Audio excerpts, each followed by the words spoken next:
Hello, Sky Friends, and welcome to Seasons of Skyrend, Book 4. We're a custom 5e D&D adventure that focuses on the stories of our characters as they seek to change the world, and how the world responds in turn. I am your host and DM, Scott, and you can find me on Twitter at @TheScottBlake. Hi, I'm Chris, and you can find me at EwokKiller on Twitter. I play Finnegan Finn Tempest, a Tiefling Trainer, which is a Skyrend original class supported by the Metalweave Games supplement Baby Bestiary. Finn is the trainer of Cerilius, a blue guard drake. Hi, my name is Nate. You can find me on Twitter at Skyrend_Nate. I play Darvin Grimm, the human monk, and I am currently hosting Cade, the demigod of the land in my brain. Hi, I'm Shannon. You can find me on Twitter at Skyrend_Shannon. I play Aranus Grey, the god of rebellion, and I am a half-elf bard. You can also find the show on Twitter at Skyrend Podcast, and you can support us on Patreon at patreon.com/Skyrend Podcast. Head on over to find out about bonus chapters, early access, NPC creation, and more.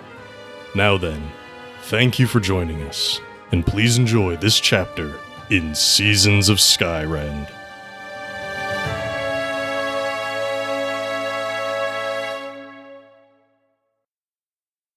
Facing the first line of defense that Lynn Jarvis had sent to guard the gates into the contract house, your supporting forces took some losses.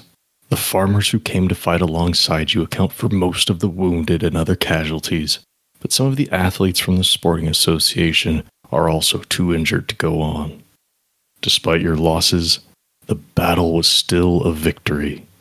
Once Carmint, empowered with unknown magic, was defeated, the rest of the forces stood little chance. Even with their anti-magic eyes in place, they could not keep up against your attacks. Florence, and a small cadre of athletes, kept the ballistae occupied during the fight. She calls down from the nearest, signaling their success from atop the walls. Sam, Carolina, Felicity, and the rest of your closer allies, aside from Parlin, are by your side, though your Tamani friends are still concealing their true nature. The gates into the contract house remain shut. The anti-magic eyes are still active, and Lynn Jarvis awaits you within. Considering how forcefully you turned down his quote-unquote offer of peace, it is unlikely that he and his forces are idle within. Your previous journey inside was brief and left many paths unexplored. It is up to you if you want to take the circuitous path offered before, or try to find a more direct route. But before we get into the action, I want to talk about a mechanical change for Aranus's Rebellious Spells Divine feature. If you recall, for the first part of this attack, we didn't roll for it at all. This was only semi-intentional. As custom content, we don't know if it's good until we use it, and we just weren't happy with the old format. To that end, I've completely rewritten it to function with rebellious charges, similar to his Empowered Spells feature. The main difference is that I get to spend these charges to introduce various tiers of effects, which we can get into as we use them. But for now, Aranus, Shannon, go ahead and roll that 1d6 plus 1, so we can find out how many charges I have to play with. Oh, I get to roll. Yeah. Is that to keep you honest? It keeps me honest and it keeps you informed. And I like it when you, the players, roll the dice. Okay, so I rolled this, and I want Chris to look at it to verify that I'm not lying to you. I rolled a 1. That is correct. All right. I was giggling. Well, I figured it was a 1 or a 6 at that giggle. I was expecting a 6. That's what I was expecting. Okay. Let me write this down real fast. Well, with a total of just 2, that does keep the highest tier of effect out of reach for me today. But that doesn't mean that I can't use the minor and major tiers for some fun times. We'll just have to see. Okay. With that out of the way, you stand in front of the gates to the contract house. The wounded, being tended to and taken away. The dead, dead. The anti-magic eye is active, and the gate's closed. What would you like to do? Is there like an obvious way to deactivate those anti-magic eyes? Seeing as you killed the folks who were using them, no. Okay. Oh, right. Okay. If someone would like to go up and perform an Arcana check, maybe you can figure it out. But there's not an obvious switch or lever. I can do it 1 second. I was gonna say I can do that too. We can team it up. Yeah, you've got a couple of magic folk with you. Yeah. It's really up to you. I mean, they're not going to affect you as long as you stay out of their line of vision. Yeah, but if we can figure out how to deactivate these, if there are more inside, which we've been led to believe, we might be able to deactivate those too, theoretically. Mm-hmm. Theoretically speaking. As long as they work the same. Yeah, I can go help check out one of those. Okay, so... It wouldn't be me, it would be Finnegan, but yeah, let's do it. All right. So I guess we're both going to roll here. Yeah, go for it. Oh, that's fun. You said Arcana, correct? I certainly did, unless you've got something that you think would be better suited for... I'll take the Arcana. That's a 25 for me. Oh, man. Well, he did really well. I got a 13. Rolled real low. I rolled a 15.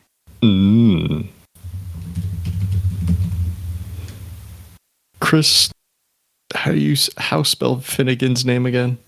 How spell Finnegan? Finnigan. That's right, Finnegan. Okay. With a 13 and a 25. Arnis, the best you can do is understand the scope of these things' range. The eye exudes a cone of anti-magic, basically. And it extends out for about 50 feet from where it's activated. Finnegan, you're able to get a little bit better understanding of the eye and the magic that works within it to suppress other magic. And if you wish, you can turn this one off. It does require you to physically touch it to turn it off, though. Would you like to do so? Is there any indication that like interacting with it would do any sort of permanent or long-term effect on any of my like magic items? No. Okay. While you're within its cone of effect, yeah, it'll have an effect on your magic items and your own magic yourself. But just turning it on and off won't affect you or your stuff. I'm just, being excessively careful is not a bad idea right now. So yeah, I'll shut it down, and I could shut the other one down too. Yeah, that's fine. You place your fingers on a few key spots on the back of the eye, channel some of your own magic into it, and just kind of okay. Yeah, I think the only way that it could have a lasting effect on you is if someone were to somehow overpower them or, overcharge them, cause them to explode. If there was some sort of crazy, wacky magic that happened here. But I don't think that's very unlikely. Cool. Magic eyes deactivated. What's next? How big/heavy are these things? They're made out of stone, and they are larger than a bowling ball. They are pretty heavy. Are they like, could we feasibly have one of the like athletes carry one like at the back of our train of people though? Just lugging it around? Mm-hmm. I think so. I definitely think there's an athlete in this group who's got a strength of 20. This would be all they do. Oh, yeah. And I'm just thinking, though, that it could be really handy at some point, and having it following us around, turned off, ready to be turned on, since I know how to work it, could be really handy at some point. Okay. What does the group think? Am I being ridiculous here, or does this seem? No, I was kind of thinking the same thing. In. This is a useful thing, maybe. Mm-hmm. It's the equivalent of having someone bring up the rear with a ballista just in case. Yeah. Okay. I'm all about the weird plans this weekend, Scott. No, that's fine. I just need a name now for who's this big brute. All right. This very large, muscular, thighs like tree trunks, big burly arms. This human grappler named Squeak. Squeak. Awesome. Loving it. Squeak is very burly, not cut, just big. Like the Kingpin in Spider-Man, just big. Wears very little.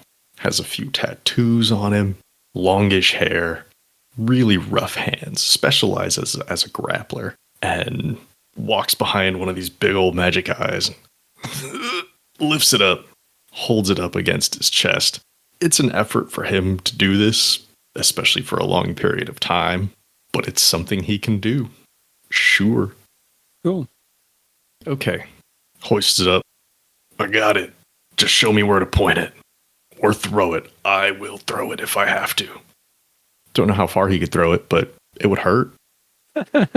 Well, yeah, it'd be like having a very heavy bowling ball thrown at you. Uh-huh.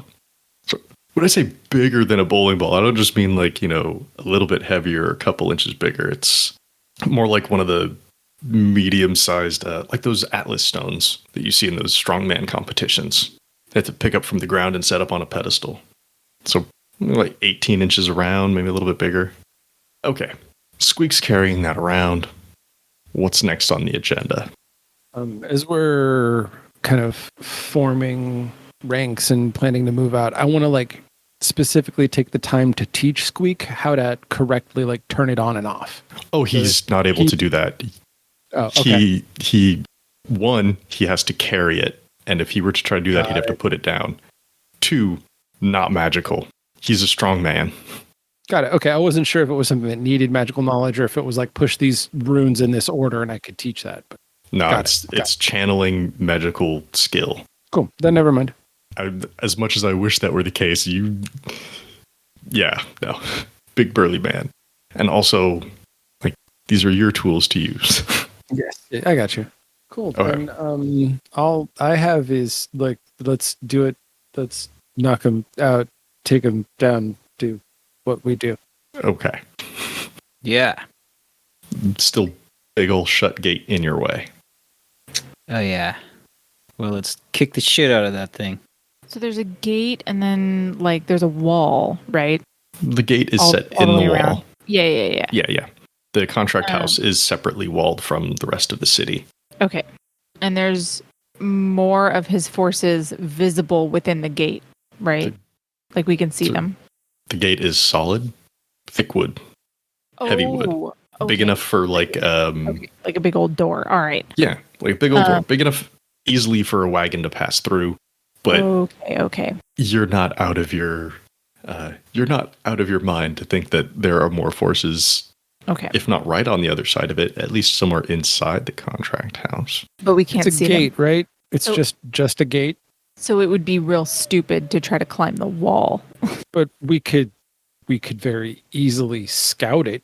I could get up there real easy, but if they see me, we have a might bird. Be an issue. Oh yeah, that's even better. You could send a bird over the wall to scout if you wanted and that's to. a lot less suspicious than a dude. It is. Yeah, you don't want to just go running up and down that wall today, Darvin? I mean, I want to. That sounds fun. I don't do that very often, but you can. I don't think it's a great idea. All right. So I'm going to give kind of a general command to Sunbeak to kind of fly over and scout out and come back. To be clear, though, if this doesn't work, we're sending the dude that can't die over the wall. Oh, yeah. Yeah. I just want to make that clear. Okay. Yeah, the walls are only 40, 50 feet tall. Darwin could easily run up them if he so chose. Sunbeak is going to make the first, more subtle recon pass. This is a path that you all walked before when you first entered in. So in terms of size, that much is not new information. But in terms of what's on the other side, when Sunbeak returns,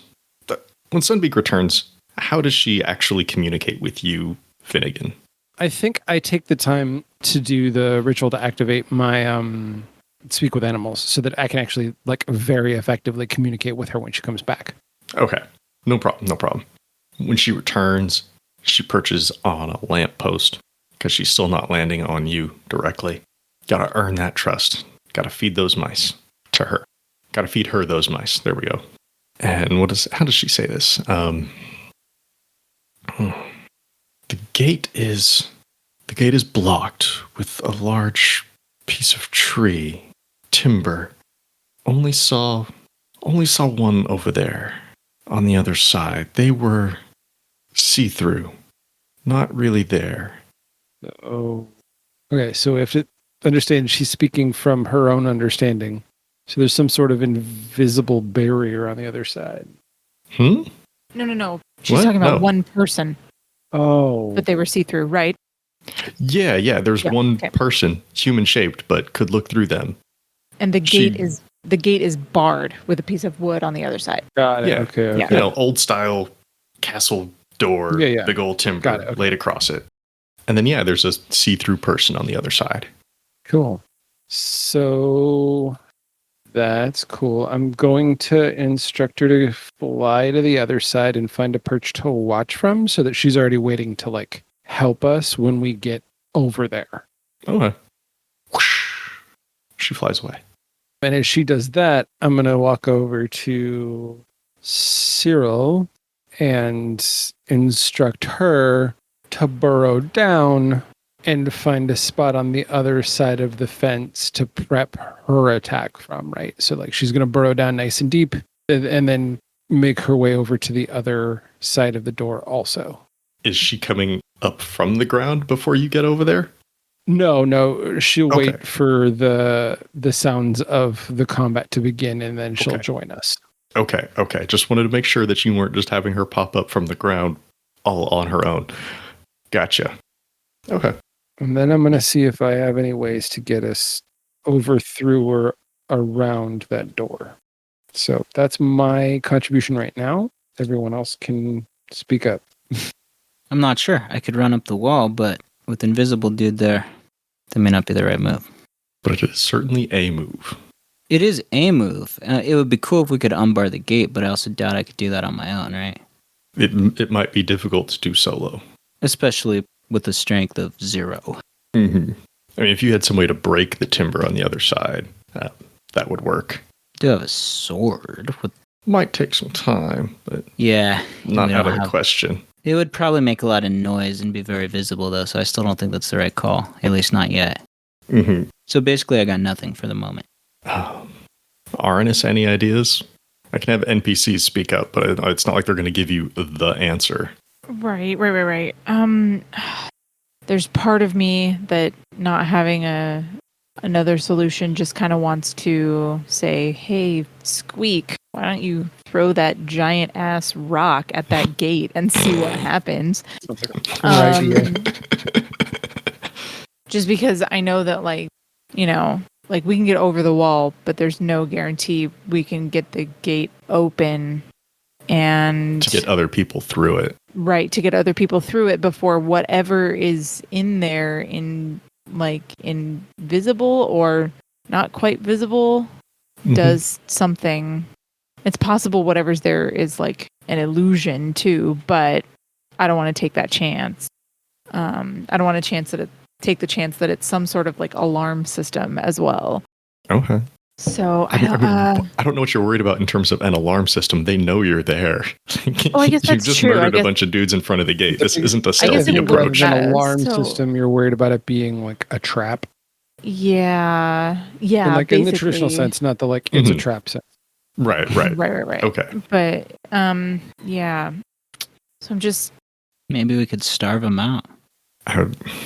I That's doubt it. we don't have enough. I don't want to play the long game here. I know. No. I know. If you want to besiege the contract house, Yeah. doable, but yeah, that usually works when you have more resources than the people inside, which you may, We but might if they can't get out. But yeah. okay. Well, I mean, she only scouted one creature on the other side, right? So if Darvin can get up and over, really essentially in a turn, right? He absolutely So- can. That gives Darvin on the other side opening the door. It gives us essentially Cyril and Sunbeak there to distract the dude while Darvin opens the gate, and then the rest of us can rush in. I could maybe try to. This is risky, but I could depending on where the bar is, right? I don't know if it's physically where I could get to it, but I maybe could drop down onto it. You know what I mean? For the fall damage. Like Do dive kick the it and dive split bomb it. thing?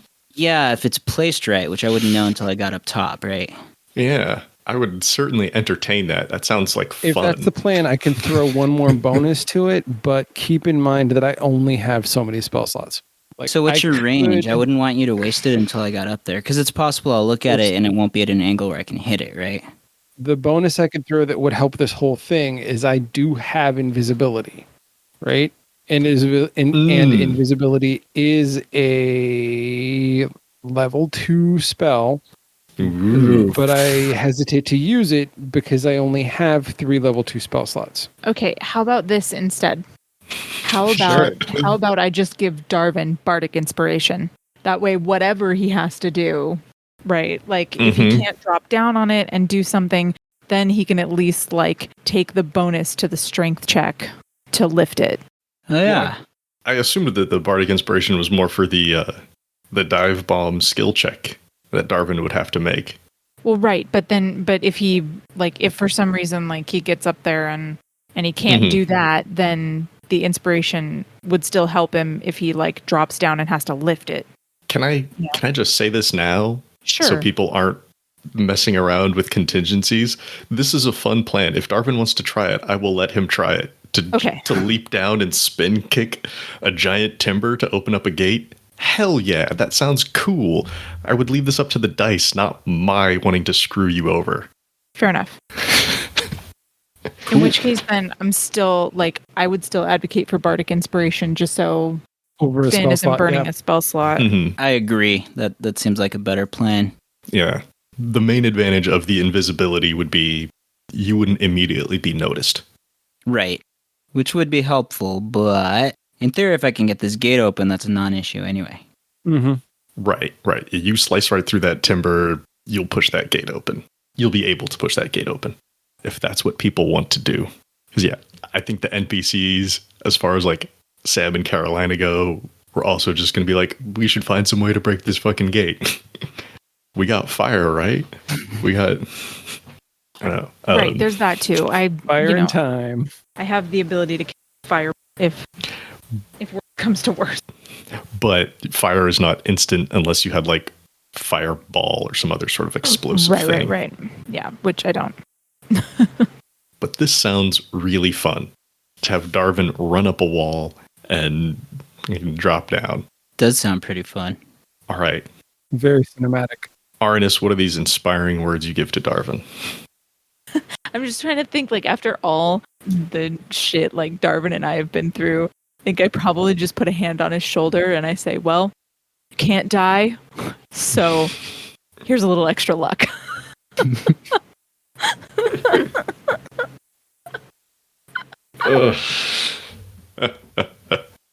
Darvin, I'm just looking for your dive bomb thing. I don't know where I put it. Do you have it handy? I do. All right. Would you like to read that for us? Yes. So it is an action. It is a, melee weapon attack. Reaches 5 feet. One target. On a hit, blade deals normal damage, 1d8 plus 1d6 plus dex. When dropping down from great heights, this blade can cause tremendous damage. In addition to the attack, roll an acrobatics check of DC 20. If successful, the attack deals an additional 1d8 piercing damage for every 10 fallen past the first 10 feet. If unsuccessful, I fall prone. Mm-hmm. So basically normal damage and then 1d8 piercing for every 10 feet past the first 10. And then the prone thing. Just hoping that you don't do that. Same. That would be bad. Oh, that's right. It's on your leg. Sorry. The sword. The ability is On the leg on sword. the item that is with the leg sword. Not the chart. Not the Cade thing, yeah. Right. I was It's looking earlier. I feel better. I was looking for an item of just, or I was looking for a card that was just the ability, not like, hey, leg sword. Did you find it? I can send you a picture if it'll help. No, You'll I probably will find have it in before just a moment. Okay. I just have to open up my items doc. This was from back when we were playing in person, so all I have is the hard copy. Somehow I still have it. Mm-hmm. There we go. Darvin's leg blade. Darwin's hidden leg blade. Not so hidden Hidden anymore. leg blade. Not so hidden because I walk around with it exposed on the rig. Because someone stole your leg. That's right. That is why I do that. But even before that, I kind of did that anyway.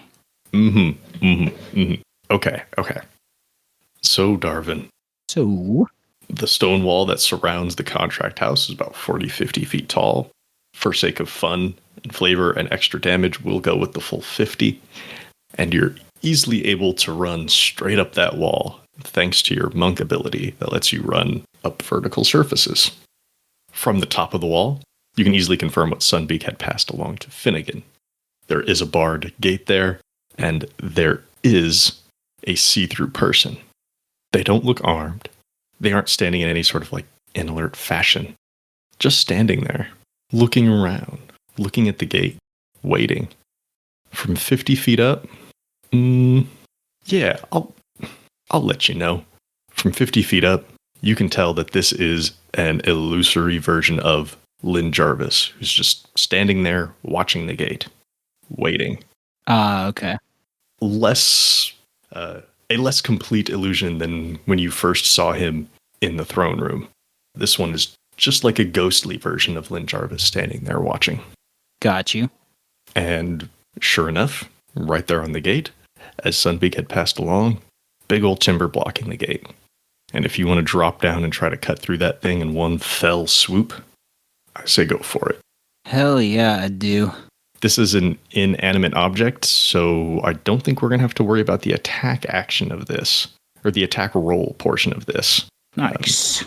But I think we just need to roll the...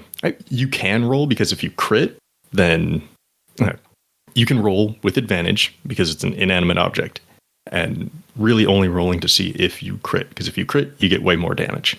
Got you. Okay, rolling. I did not crit. I got a 27. Okay. A 27 definitely hits. It's a piece of wood. It is not magically guarded by anything, so you'll hit it. You just need to make that acrobatics dex check, and you have that bardic inspiration, which is a D10, right, Arnis? Right, Arnis? Either way, I forgot to get out my D4s and D10s, so... So, Arnis, that is a D10 for the bardic inspiration, correct? Correct. Okay. Just want to make sure Nate knows what he's dealing with in terms of bonuses. All right, Nate, you got an extra D10 here. Nice. So I'll be surprised if you fail, but... Okay, plus my acrobatics bonus, which is decent, because it's dex. Ready? I don't know if I am. 18 total? I didn't roll super well. That is not super well. What is your acrobatics bonus? It's 5. I rolled a 12 and a 3. Wait, you rolled a 12 on the D20? Shit, sorry, that's a 20. I can't do math. I should just give you numbers from now on. No. You need to do maths. I know, I'm sorry. It's a 20. Asking an English teacher to do math, that's my fault. It's impossible. I know. That is a 20, which means you do just barely succeed. Thank you for that inspiration, Arnis. And thank you for making me recount the number, Scott. I was curious how you rolled so low, because I know you've got a decent dex bonus. So I added 12 and 3 and got 13 is what happened. I don't know how. Anyway, yeah, so that's 20. Which means you get the 1d8 plus dex slashing, the 1d6 necrotic damage, and then you get an extra d8 for every 10 past the first 10, so an extra 4d8. So it's 5d8 plus 1d6 plus dex. Okay. Let's shatter some wood. All right. Hang on, let me make sure I have enough d8s. I need one more, only because... Yeah. There they are. Okay, cool. Okay. So first, I'm going to write down what my rolls are so I can't get confused. So first, I'm going to do the sword, which is the 1d8 dex plus 1d6. Sorry, 1d8 plus dex plus 1d6.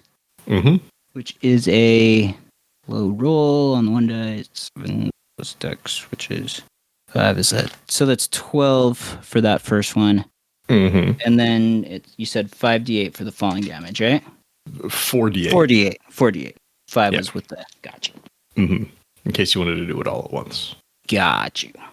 Which I'm not nearly mathematically inclined enough for. Okay, that's a 16 for a total of 28. So total of 28 damage. Yes. Awesome. Darvin, you leap down from the wall and you drop your leg sword right into this timber and it splinters and cracks open, falling to the ground. Thud, thud. This illusion of Lynn Jarvis sees you right away.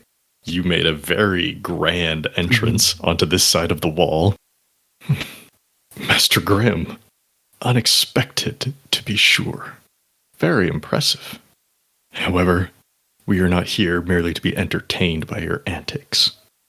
I will give you one last chance, Master Grimm. Turn back now. Let those criminals outside the gates be punished. Any further acts of violence on your behalf will only increase their punishment. So the bar is demolished, but the gate's not open, right? It's just got to be, pushed open now. I want to just ignore what he says and just push the gate open nonchalantly. Just. I mean, technically that's not an act of violence. All I'm doing is opening a gate, so he can't complain, but, If violence follows from it, he sure can. That's not what he said. But, never mind. He's going with the spirit of his words. And are you turning your back on him when you do this, or are you just staring at him while you push it open? Well, I'm assuming I have to turn my back on him, right? If he's between it. I guess I could push it open backwards. I could back into it. Yeah, that would be cooler. Let's do that. Okay. Then you back up into the gate, and you have to throw your body weight into it to push it open. Even unbarred, it's still kind of heavy. But yeah, it opens up.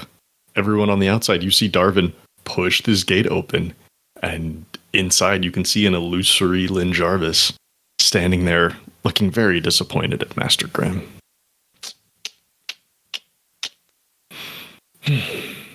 I tried.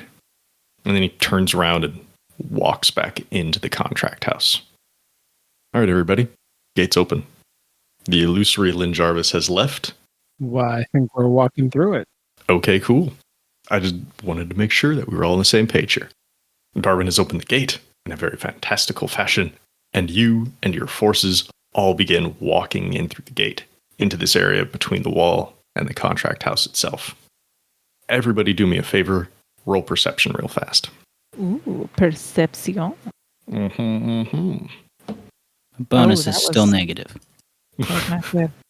I got a 12. Fuck. Arnis? Well, he beat me. I got an 11. Darvin? I got a 14. Hey, nice. That's my negative bonus. And your allies who are with you, I'll just roll Paradise here. Paradise? Got 2 tickets. 14 and a 15. Darvin, you said 14, right? Yes. Well, unfortunately, this is all a little bit low. But as you all enter in through the gates and begin walking up the path towards the contract house, what was that? It was a little shake. Was it an earthquake? Was it a rumble? I don't know. It was something. Something. That's surely not going to come back and bite us in the ass. It's fine. Nope. Okay. What's the plan? Are you going to point that out to the rest of us? I mean, if Darvin doesn't say anything, your allies. Oh, sorry. Yes. Yeah. Of course, I will point out that I felt the shaking. Okay, that's not good. And with that, I could have reach out telepathically and connect with Cyril and check that they weren't moving around underground causing that. I mean, I as a player know that that's not what caused it, but Finny double check to make sure that Cyril's not just being playful. Cyril responds, that wasn't me. I don't know what the hell that was. Why don't you come up here and join us? I don't want you down there if something is down there. Okay. A few moments later, there's Cyril climbs out of the ground. And I go over and give her a couple of pat-pats. Very adorable. Very adorable. It's especially adorable because she's huge. And look to the group, and I say, "Oi, are we moving in?" It would seem to me there's no time like the present, so... Yep. Cool. You go into the front door, you find yourself in the very same entry hallway that you did before. And if you go straight down, you'll end up in the throne room. If you take the turn off to the left, that is the path that you had been told about to get to the count room, which was a little bit more circuitous. And then there's also a door to the right that goes somewhere that you don't know. What would you like to do? Do we feel like there's a point in going around? Probably not. Like the point in going around would be to subvert expectation and come up behind their flank if they're waiting in the hallway for us. True, but That's we true. already tried to go that way, and he knows that. So you're thinking that both ways would be Yeah, prepared for us? because he knows we know about the one. There's also, though, I feel like there's got to be a way also through the throne. Because this guy is the type of guy I feel like would have some sort of secret passage. A contingency, if you will. I'm looking for Petricon. That's who it was. Petricon, the steward.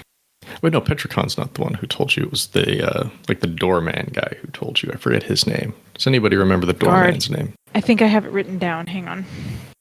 I have it. It was a somewhat older human gentleman who was the main hall doorman there in the contract house by the name of Kippens. That's right. Kippens had told you that there is a way to the count room through the throne room, which, seeing as that was within this past week, I don't think anybody would have forgotten about. So let's try that route first, as opposed to going with the full frontal assault. I think before you were taking the circuitous route so as not to do the obvious thing, and also because you didn't want to see Petricon again after you just stormed out, all in a huff. Yep. So is that the plan, people? I think so, yeah. Sounds good to me. Okay. As you and your forces walk through the main hallway towards the throne room, you notice Kippens not here. In fact, nobody's in this main hallway. Coming into the throne room, you see two people. Petricon is not one of them. The first person you see is just that illusory Lynn Jarvis, who is walking to the far side of the throne room and then taking a door off to the right in the back corner. The second person you see is our lizard folk guard friend, Ogtrop, just standing there monitoring, still wounded, still a little bit bandaged. Really just like the scout for this room. And as you all come bursting in, he says, "Oh, gosh. I was worried you all would make it through the front lines. I don't know what you all think you're going to accomplish here. If you think Lynn's going to let you just walk all over him without any sort of consequence, well, then you're idiots." I'm sorry, what indicated to you that this wasn't already a fight? I know it's a fight. I just don't want to be the one doing the fighting. Well, you have two options, boyo. You can lay down your sword, or we can kill you here, because you've clearly chosen your side in this fight. Look, I'm not going to be raising my sword to anybody. Wonderful, then you'll die quick. I don't fancy dying either. I'm just watching this room. If anybody tried to come in, I'm supposed to let other folks know. Easy as that. I'm in no condition for fighting. And it's true, he is still healing from the previous injuries that you gave him. He has not raised a weapon, just to be very clear. So, we're already in the room, and you haven't done anything. So, what's to stop me from just waltzing to the other side to get to the counting room? No. Common sense, maybe? Common sense? You do know that common sense dictates that you shouldn't live under the thumb of a tyrant, right? Common sense says I should be living. I'll take it where I can get it. So, then I'll make you a deal. You just stand there and don't warn anybody, and you can go on living. You'd kill me for raising an alarm. Aye. Or we could just tie him to a chair and make sure he doesn't do anything. I mean, We're already in the middle of storming the castle. So, He's chosen his side. yeah. He'd rather serve the masters than be his own. He's either a coward or a moron. Or he's stalling us. Aye. See, and once again, I just want to have Squeak throw that giant rock at him. You can. Want that? No, I walk over to Squeak and I'd like to activate the orb. Okay. Where do you want to point it? I want to have him rake it across the room. Oh, okay. Out in front of us. Yeah. You go right ahead. You activate it. Squeak just kind of rotates. Ogdrop sees what you're doing. He's like, oh, hey, you brought one of the eyes. Very nice. Very strong fella there. Squeak, big fan, by the way. The eye passes over Ogdrop. Did you think I was magic? Perhaps. We already fought once. Clearly. If I had any magical ability, I would have used it then.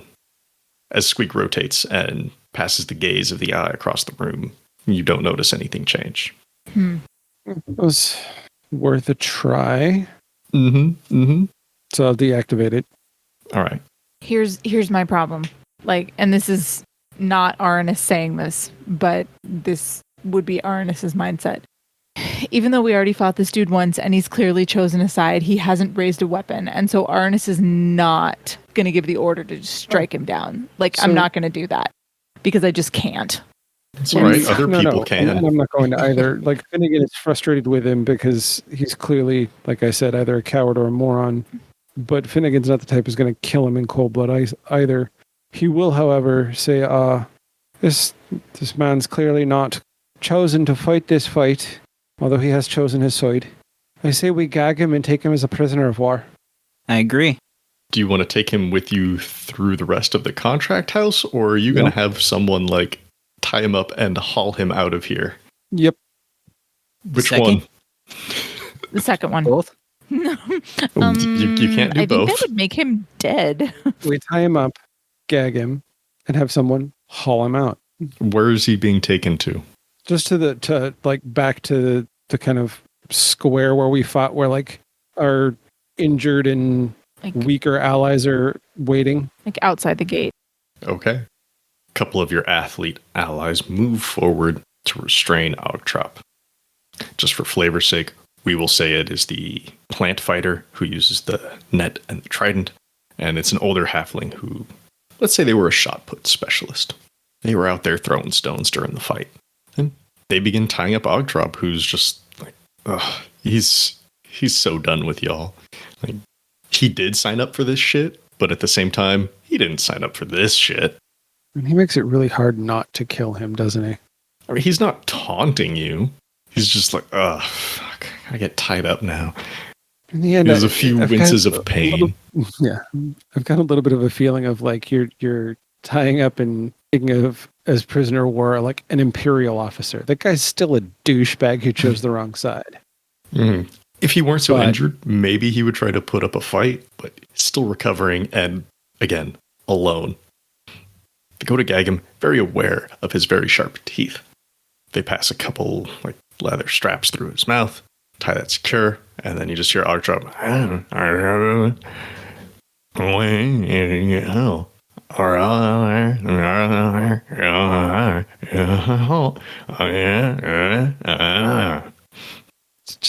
And someone take this one out of here. The older halfling shot putter will give him a swift push just in the back of the thighs, and Ogtrop will start walking out. He's being compliant and just, Okay.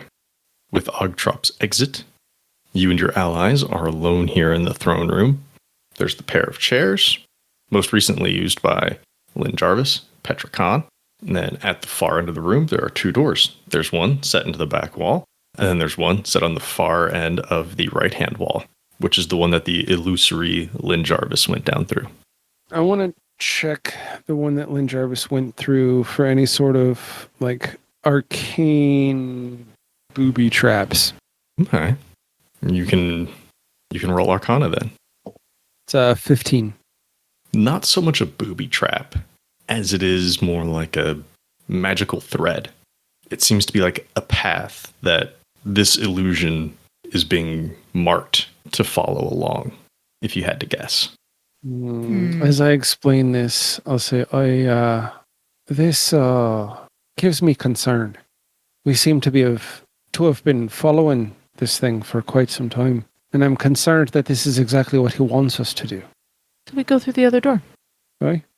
Sounds Okay. good to me. After we check it for traps. All right. You can go ahead and roll some perception or investigation on that door to see if it's trapped. Roll some. Can I assist with some investigation? Tag team this door? I think you could roll your own with investigation. That's what I meant. Oh, yes. Yeah. What do you got, Arnis? I got a 16. Okay. That was perception? Yep. I got a 23 investigation. Dang. Ooh. It's like the third time he's showed me up with the roll this evening. Mm-hmm. Well, I think what happens is Arnis finds that there is a trap. Finnegan points out what kind of trap it is. Arnis, you're studying the door. You look and there's just some notches in the frame that look out of place that seem like a trap. And Finnegan, you're able to tell that this is a trap. If someone were to open the door, things will shoot out of those notches. Oh, yeah. So then, with that knowledge, trying to see if there's anything I have that could, like, stopper those. I mean, what do you have? What are you thinking? I just have two thoughts. Could I take a torch and hand it to someone stronger than me and have them, like, strip pieces of it off to, like, jam into that? How many torches do you have? I think this is going to take 10. more than one. I have 10. Stupid adventurers packs and their weird things. I think with 3 torches, yes, they can be broken apart. I mean, you're going to lose some just to splintering or pieces being too small or too big. But sure, we just need a roll for you putting those in there to actually block them, to make sure that you don't accidentally trigger it while you're doing so. What would that be? What would that be? Yeah, that would be a sleight of hand. Let's just go sleight of hand. It's a dexterous movements. As I begin to make this plan to do this, I look around and I look at my companions and I look at Darvin and I say, this is a good plan. Or no, I say, this is a good plan. I came up with a strong brain, but you've got the better fingers for this, I believe. Would you mind? Sure. All right. Darvin, you've got a bunch of broken, splintered pieces of torches now, and if you want to plug up these holes that would shoot things into whoever opens this door, you can go ahead and give it a try. Yeah, let's try that. Roll sleight of hand, just to get these things in there without triggering the trap. Okay. That's not a good roll. Uh-oh. I rolled a 7 total. Oh, damn. A 7. Okay. Well, Darvin, you tripped the trap. Damn This is it. one way to disarm it. That is one way to disarm it. Not bad, though. Not bad. You're only going to take 10 piercing damage Okay. as various needles and bits of torchwood get shot into you. Ouch. Just a little. I'm going to be like, well, I neutralized the trap. That is one way to do it. Sam says, effective. Not elegant, but effective. Well, you know, that's how we roll. We roll 2s. Well, I mean, I think we can go through the door now. Yup. Okay. So, trap tripped. Going in, right? Yes. Okay. Going in. Who's taking the lead? How often do you think we should check for Darvin? traps along the way? Yeah, I nominate Darvin. Okay, I will take lead. All right. Sorry, buddy, you're less likely to die than any of us. It's fine, I get it. I mean, the other option would be to send Cyril first, because she's pretty tough. But I think Cyril's right behind Darvin. Okay. And I'm at the back around the corner back. Okay. Are we ready to go through this door? Yes. Cool. Darvin, shot up with needles and splinters, opens the door. As you do so, there's a tick, tick, tick, tick sound as it would have been shooting you, but it doesn't. You've already been shot. Opening up the door, you see a rather large hallway. It's about 15 feet wide, and it's a good 60 feet long. On the far side of the hallway, up and in the corners, like a pair of security cameras, are 2 more of those anti-magic eyes. Looking up from where you are immediately inside the door, you see 2 more up in these corners as well. Between the 4 of them, they can easily cover this entire hallway. The walls are lined with etchings of soldiers. And on the far end of the room are 4 more guards. 2 on a knee, 2 standing up, all 4 of them pointing crossbows in your direction. And if you're one of them, simply call out, say, "Halt, turn around, or we shoot." And with that, we'll bring this chapter to a close. But the story will always continue. Thanks again to all of our Patreon patrons for your support. If you'd like to become a patron, go to patreon.com/Skyrend podcast and pick out a level that's right for you. Before we go, I'd like to give special thanks to everyone at the $5 and up tiers. At the $5 City Council level, thank you, Shannon DeMello. At the $10 Mayor level, thank you, Christopher DeMello. At the $15 Governor level, thank you, Paul Calicott, Phoenix Bryan, and Sierra Jones. Thank you for listening to this chapter in Seasons of Skyrend. If you like what you heard, please leave us a 5-star rating and review on Apple Podcasts or wherever you find us. If you want to chat, we're on Twitter at Skyrend Podcast. You can join our Discord server, or you can email us at skyrendpodcast@gmail.com. You can also find us online at skyrendpodcast.com. As always, thanks to Daryl Barnes for creating our theme music. You can find them on Twitter at DarylBarnes_. We also want to thank the talented at Gabby_Desu on Twitter for our fantastic podcast art. Thanks again for joining us. We'll see you next time on Seasons of Skyrend.